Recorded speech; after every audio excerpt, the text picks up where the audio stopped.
I'm Dr. Vallerie McLaughlin, the Kim A. Eagle, MD, Endowed Professor of Cardiovascular Medicine, the Associate Chief Clinical Officer for Cardiovascular Services of the UMMG, and the Associate Chief of Cardiovascular Medicine at the University of Michigan, where I also direct the Pulmonary Hypertension Program. Val, it's great to see you. I'm Vic Tapson, Professor of Medicine, Associate Director of the Division of Pulmonary and Critical Care, and Director of Pulmonary Vascular Disease Research at Cedars-Sinai in Los Angeles, California. I'll just mention, Val, this CME activity is supported by an educational grant from Actelion. So, Val, why don't we begin with some of the important highlights from the 2019 recommendations from the 6th World Symposium on PH and the CHEST guidelines also to provide a context for the use of combination therapy in practice. So maybe, Val, you could just start our discussion with some key points from the 6th World Symposium.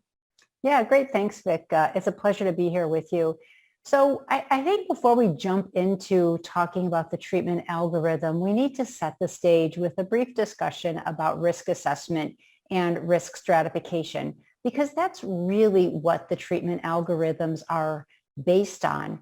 You know, of course, we want to make sure that we are treating the right disease, a group 1 pulmonary arterial hypertension. That's what those treatment algorithms apply to. So we want to make sure we've gone through the proper diagnostic algorithm and that perhaps even PAH is confirmed by an expert center.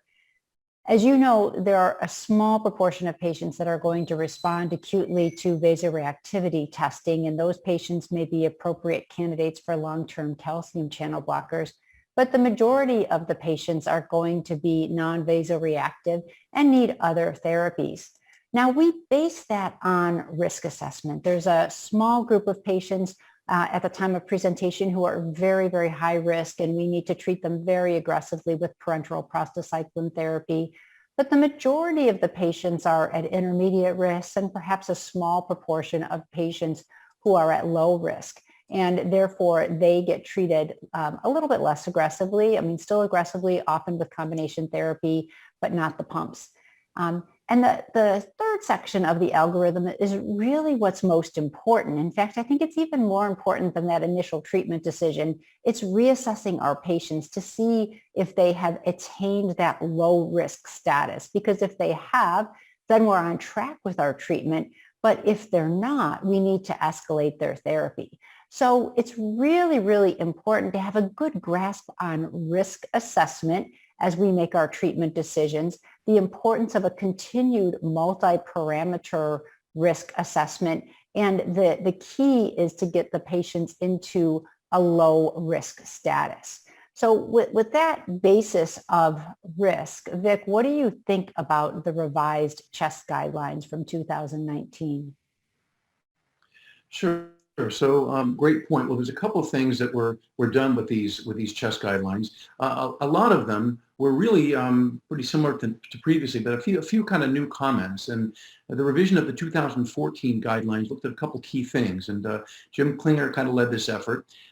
What was done was kind of an updated systematic review to kind of identify studies that were published after those, including the 2014 guidelines, and there were some challenges from those guidelines.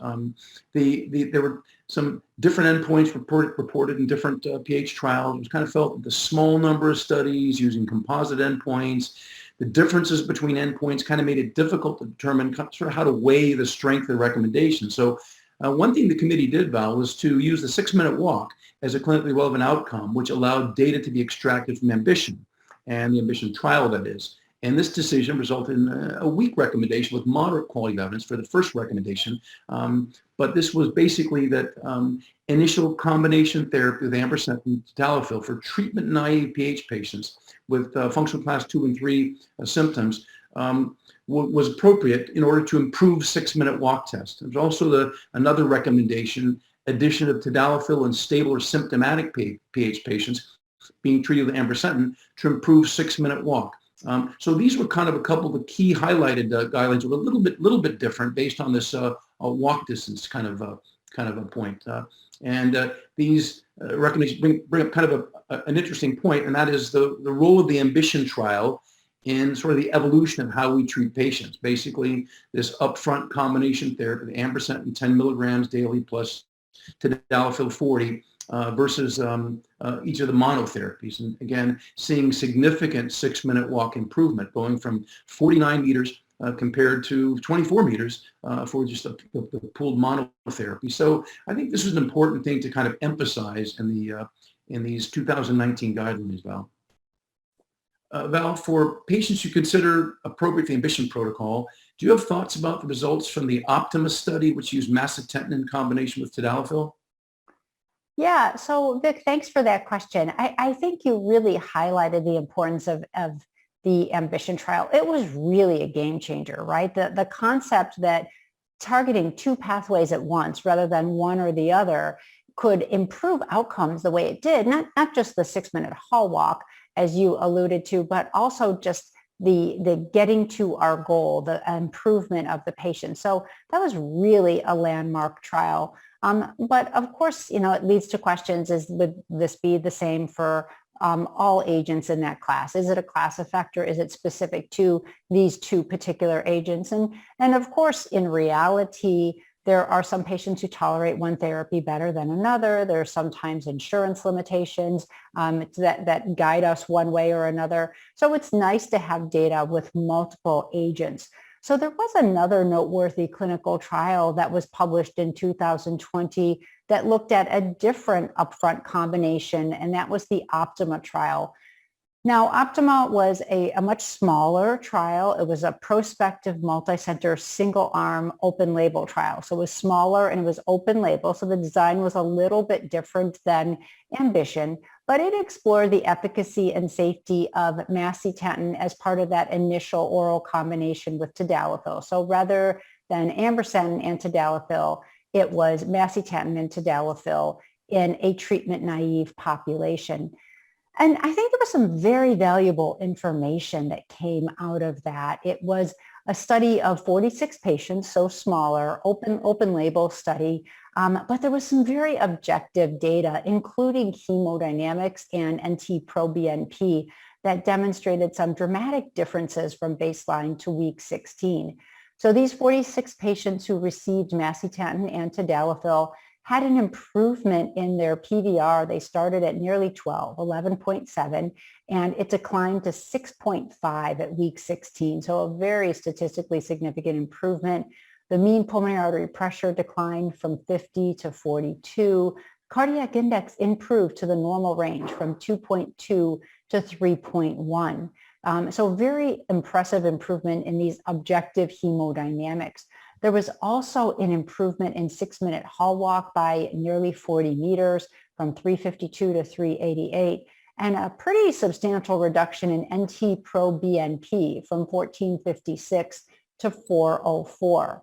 So it's a smaller trial and some limitations as an open label trial, but the objective data, particularly the hemodynamics and the NT-proBNP, really led some credence to the efficacy of that combination as part of upfront therapy, macitentan and tadalafil.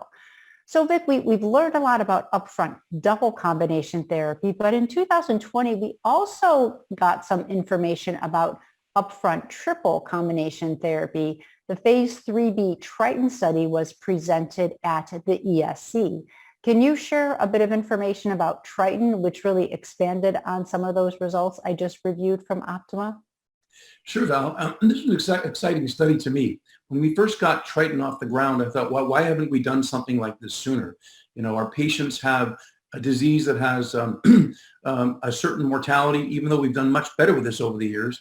I think combination therapy is one of the reasons. So Triton was particularly exciting to me. This was a multi-center, double-blind, placebo-controlled phase 3B study in treatment-naive PH patients with macitentan plus tadalafil at randomization with selexipag or placebo, one or the other, day 15. This was several hundred patients that were studied. And the primary endpoint, as you, of course, will recall, Val, was the PVR. And this improved by 54% and 52% in each of the groups. So not a big difference, nice improvement, meaning combination therapy works, but not a big difference here. 6-minute walk, not much difference there either, 55 meters versus 56 meters with initial triple therapy and double therapy. So no real differences. But one thing that caught our attention was that there was about a 40% 41%, 40% reduction in the risk of first disease progression event with this initial triple therapy versus double therapy. The p-value there was a 0.087. So that was certainly a signal. I mean, it's not less than 0.05, but certainly a signal of something there. So I think perhaps finding the right patients, and we see these in our practice. I see patients in my practice, Val, that I say, this is a triple upfront patient. I don't think they need parental therapy, but I'd like to be particularly aggressive. So I think we learned something from this. I mean, that's really interesting, Vic, because when you think about that, the primary endpoint of the study was neutral, right? It didn't hit. So even though there's that signal there, you have to be a little cautious about it. But I'm really interested in how that's actually changed your practice, because it wouldn't get incorporated into guidelines as meeting the evidence based on the primary endpoint. So tell me a little bit more about how that's impacted your personal practice.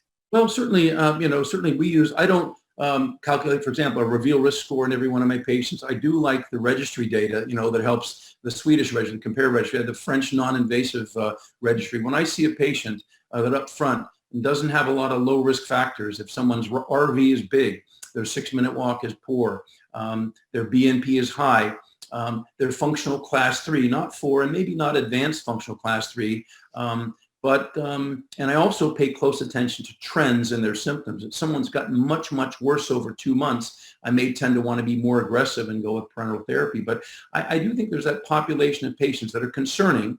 You look at them carefully and say, I want to go with 3 drugs here, and you don't start them all on the same day, but you stagger them a little bit. But it basically is triple upfront therapy. So I've done that some, and when I see someone that's clearly functional class 4, advanced class 3, very concerning patient, definitely don't like to take a chance and still go with parental therapy. So Vic, we've covered a lot so far. Tell me what else you think was particularly noteworthy in 2020. Well, Val, one study that I was really glad to see come to completion was the INCREASE trial. And this was published, so not in 2020, it was early 2021 in January. Steve Nathan and I and Aaron Waxman were involved in this trial, and we looked at inhaled treprostinil in patients with PAH due to interstitial lung disease. Very difficult patient group. Patients with IPF were included, patients with combined pulmonary fibrosis and emphysema. So a complex group. We didn't include pure emphysema or COPD. That's the PERFECT trial, which is ongoing now. So this kind of study was a bit of a departure from our usual focus on PAH, but I think it's going to have some significant impact. And in a nutshell, double-blind, placebo-controlled, randomized trial in patients with PH-ILD, and we randomized them to inhaled treprostinil versus placebo on top of their background therapy. And we looked at a 16-week endpoint, and our primary endpoint was 6-minute walk. And we saw a significant improvement in 6-minute walk. We saw improvement in secondary endpoints like change in NT-proBNP, which I think might be an important one in these kinds of patients. See if the RV improving. Time to clinical worsening, we saw improvement, and a few other 6-minute walk endpoints too. So we met these endpoints, and to me that was exciting. So I think now we're starting to get some referrals with ILD patients, and I'm hoping we can help this population of patients. Yeah, it's a really important population, Vic. I mean, I see these patients all the time.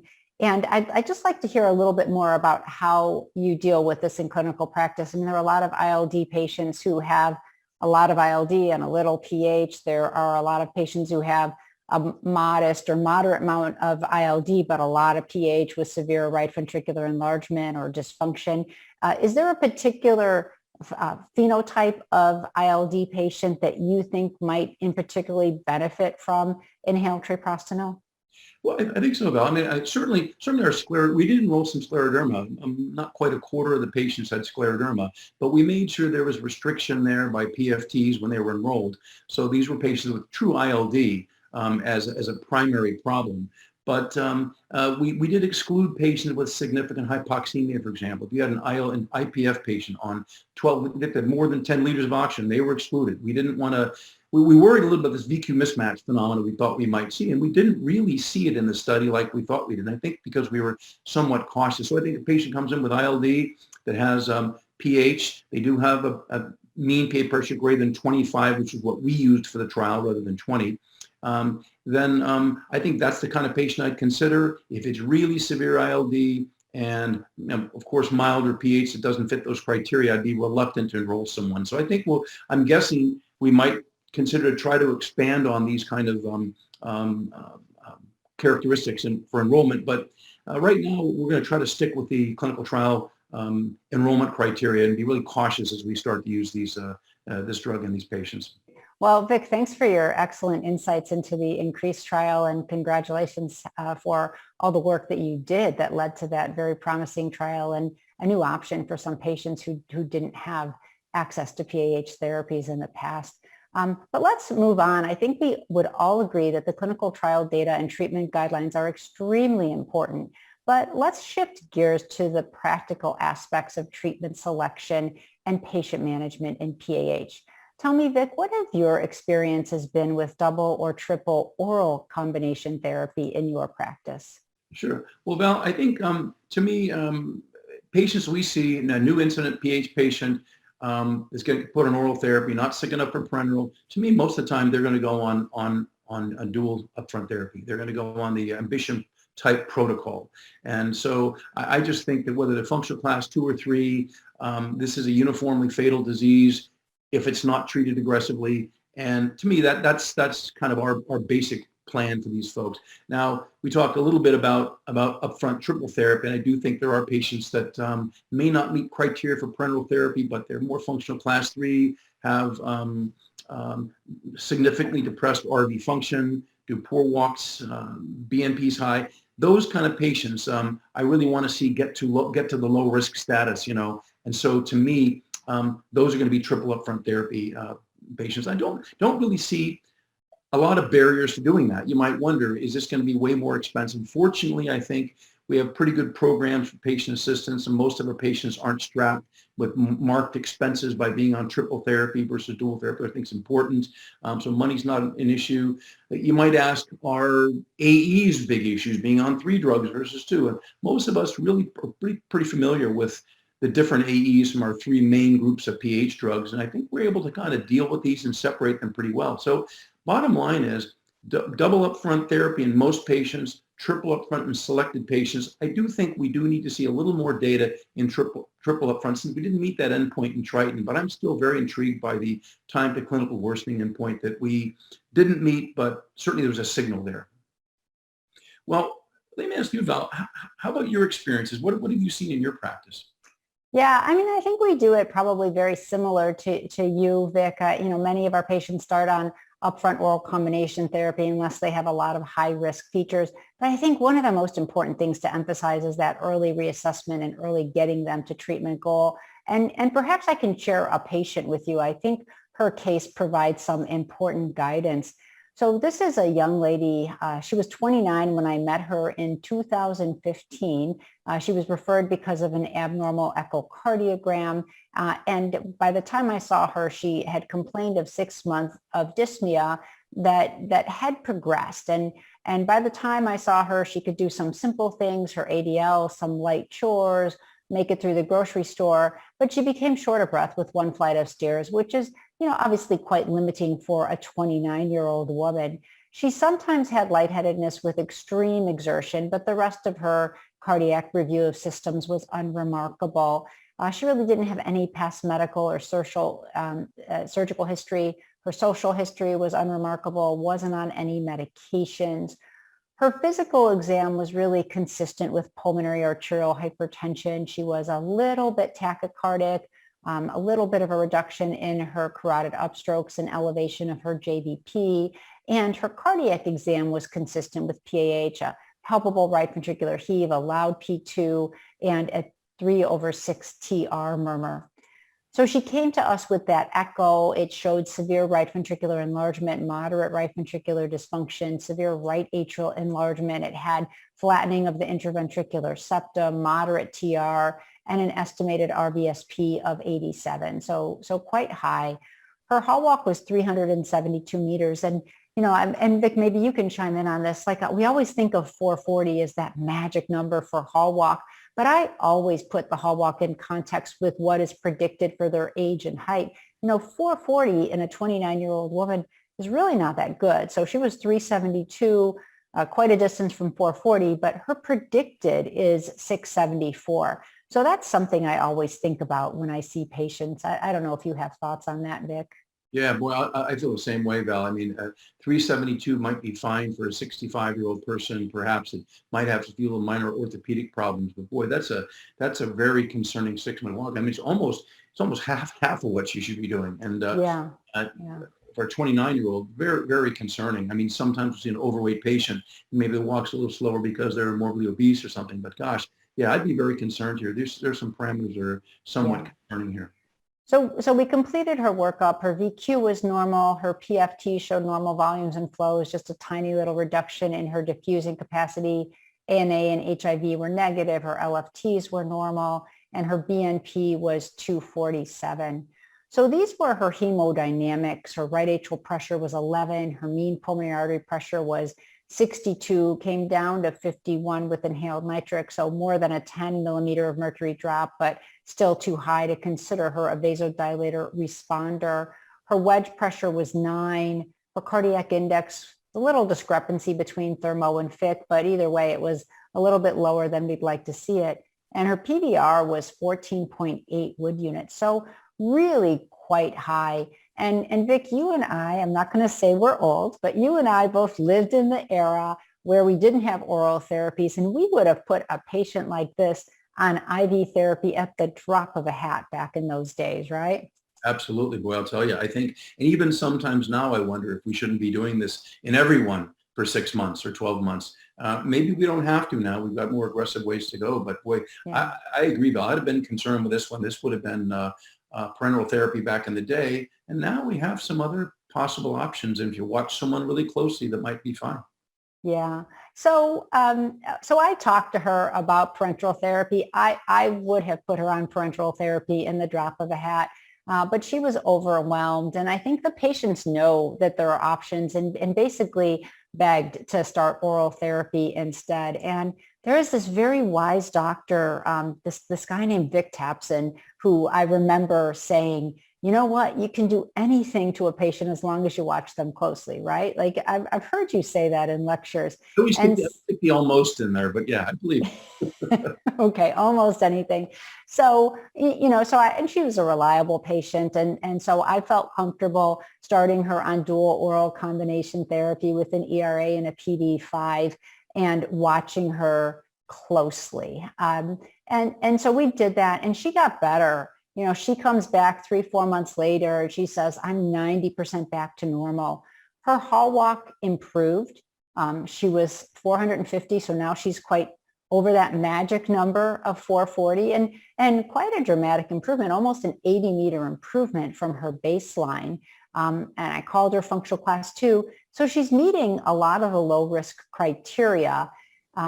But we did an echo and her echo is still not where I'd like it to see. Her right ventricle is still big and moderately dysfunctional.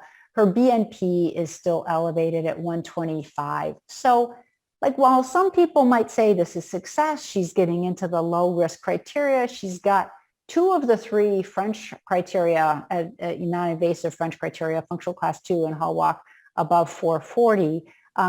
So some people might say this is okay. I was still concerned about her for a couple of reasons. One, even though her hall walk was over 440, it's still far from where we'd expect for a woman her age. And her right ventricle was still unhappy on the echo. And right ventricular function is something that I feel isn't really incorporated into the objective risk scores as much as I would like it to be. And there's obviously reasons for that. But there's something very powerful for me by looking at the patient's right ventricle. And so I got nervous about her. I was still nervous about her. And I said, we're still not where we want you to be. And I think we need to escalate therapy. I didn't feel like she needed to go on a parenteral therapy given how much she improved, but we started her on an IP receptor agonist. I don't know. I'm going to pause there before I tell you what happened, Vic. Tell me what you would have done with her. A great question. I think I completely agree. I did the same thing with the French criteria. I mean, I think Ray Benz does an amazing job with the reveal score, and he's progressed over the years. We've learned a lot from this. I don't tend to calculate one, and many people do, and that's great. I always look at those simple French non-invasive criteria. I look at functional class, look at walk, look at BMP. But like you said, I always add in the RV. If that RV is not normal, especially the BMP's up, I would totally agree with you. I'd add something. I think an IP receptor antagonist is a perfect way to go here. And this might have been the kind of patient I might have considered doing triple upfront therapy with. But if I wanted to be a purist, I'd have to say we really don't have the data to support that decision. So what you did is totally by guidelines, makes really good sense. And I agree with adding something on then. So it sounds like you did, and then you got some data. Yeah, so we added selexipag or IP receptor agonist, and she got a little bit better. Like, she was feeling pretty good, but she got a little bit better. And I think the key is like really attacking it early, trying to optimize her early. And then we recapped her a few months later, and her mean pulmonary artery pressure came down from 62 to 39. So really a nice improvement. Her cardiac index went up into the normal range, about 3.5. And her PVR went down from 14.8 to 4.8. So this is now 6 years post her diagnosis. She's still on triple oral therapy. She's still doing great. I saw her even recently. Her hall walk was well over 600. Her BNP is normal. Her right ventricle is totally normalized. And she's continuing on triple oral therapy. So I think that the key to her was being aggressive early on. I really feel like that third step of the algorithm, like reassessing at 3 to 6 months, making sure you're driving to that low risk status is really the most important part. So, Vic, you and I are talking here as physicians, but we are both very fortunate to be supported by a wonderful team. So I think we really can't overlook that issue. Let's talk a little bit about the team approach to management. Sure, great. And I know we're running out of time here, Val, so I'll just be brief. As you know, most PH centers have a pulmonologist or a cardiologist. Sometimes, as we do, we have both, which I like. We often have nurse practitioner, PA helpers that really get good. Like our NP at Cedars, Wendy Hill, is just fantastic. These research coordinators, clinical coordinators are very good. We've got pulmonary rehab to interface with. Rheumatology is very important in many of our patients. We often have to get hepatology involved. Sometimes if you're in a center where there's a good adult congenital program, you interface there. But I completely agree with the concept that this is a team approach, and good communication is really critical. Yeah, I always say I couldn't do my job without my nurses and nurse practitioners, in addition to all the other team members that you mentioned, but I'm so fortunate to have them. And the patients are too. They really help support the patients through some complicated therapies and side effects. Well, Val, we've been talking about some highlights from 2020 in clinical practice, but we really haven't addressed this big issue of COVID-19. Have you had to change your practice? What would you sort of recommend? Wow, Vic, I mean, we've all lived a nightmare over the past, year and a quarter or so. The pandemic has really affected how we manage our patients, and really we all got a crash course in telemedicine as well. I think we've learned so much about COVID-19. I think early on, we were basically telling our patients to really isolate, to do everything that they could to avoid the risk of a COVID-19 infection, because they had a risk for a very serious disease that could result in high mortality. And we certainly lost some patients related to COVID-19. I think one of the important complications of COVID-19 are the thromboembolic concerns. And Vic, you're not only a world expert in PAH, you're a world expert in VTE too. Maybe you want to comment on the thromboembolic related issues. Well, boy, I'd say that sure caught our attention. I mean, I think especially with our PE response team, we saw DVT-PE cases, Val. We saw them in people maybe due to reduced mobility, but clearly we saw things we didn't see. Our research nurses, I did a lot of the COVID trials at Cedars, and a research nurse would say, Vic, I can't get blood out of this patient. Every time I draw it, it just clots in the IV line. Dialysis catheters clotting. We saw significant problems in these folks that were very concerning. When we hit the surge in January, we had a new PE per COVID patient almost every day, at least one or two. So we Wow. really saw a lot. I think we still have a lot to learn. We did a bunch of studies and we're doing them on anticoagulation in COVID. We still haven't sorted out exactly what we do prophylaxis wise. I won't elaborate, but one big study called Inspiration was a study that 10 centers, well done study, 10 centers in Iran that looked at intermediate risk prophylaxis versus standard enoxaparin 40 once a day. And there was no difference between these two in COVID patients in preventing VTE. On the other hand, the mortality in each of these patient arms was 40%. So I'm not sure we can extrapolate those data to all of our U.S. centers. We've got a lot to learn, is the bottom line, Val, but I think it's a prothrombotic virus. Yeah, and sometimes I wonder how much chronic thromboembolic pulmonary hypertension we're going to see in patients who've had thromboembolic complications related to COVID. Sure.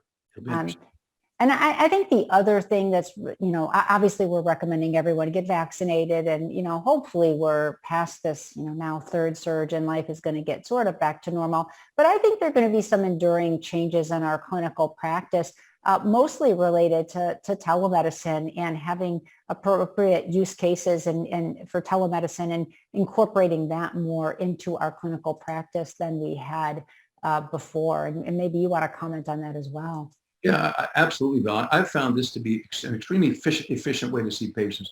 Clearly, there's patients that are hard to see virtually. But I'll tell you, most of my PE follow-up patients are doing just great. I don't need a detailed exam. I get vitals. I can look at their legs on camera. Same with PH. I mean, I can't hear their second heart sound. I can't hear if they have crackles. I can see their neck veins. I can see their legs. I can have them push on their shins. Our patients love it. I mean, and once in a while I can do virtual clinic from home sometimes. I come in to see inpatients, but sometimes I'll do clinic from home and patients love it. They don't have to drive through. Our traffic, Val, is as bad as it was before the pandemic. It was great for a month or so in LA. So our patients like this. I think it's with us to stay, Val. I think we can still do more perhaps with some patients. We can do 6-minute walks at home, but we're going to see some patients live. We're seeing more now, but I think telemedicine for some is here to stay. Don't you? Oh, I absolutely agree. I think there are some specific instances, going over test results, going over a right heart cath, talking about treatment escalation. Sometimes if you do that right after the cath, they're still a little sedated. They don't remember it. And you can do it the next day with their family there. I think checking in on patients more frequently after a new medication is started to help titrate the dose, manage their side effects.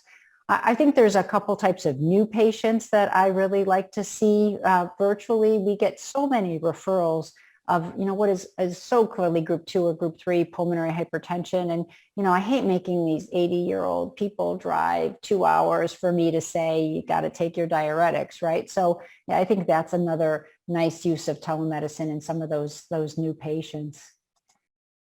So Vic, it was great to talk about some of these issues. 2020 has brought us some challenges, some opportunities with telemedicine, also some exciting new treatment options. Some of them I'm very excited about.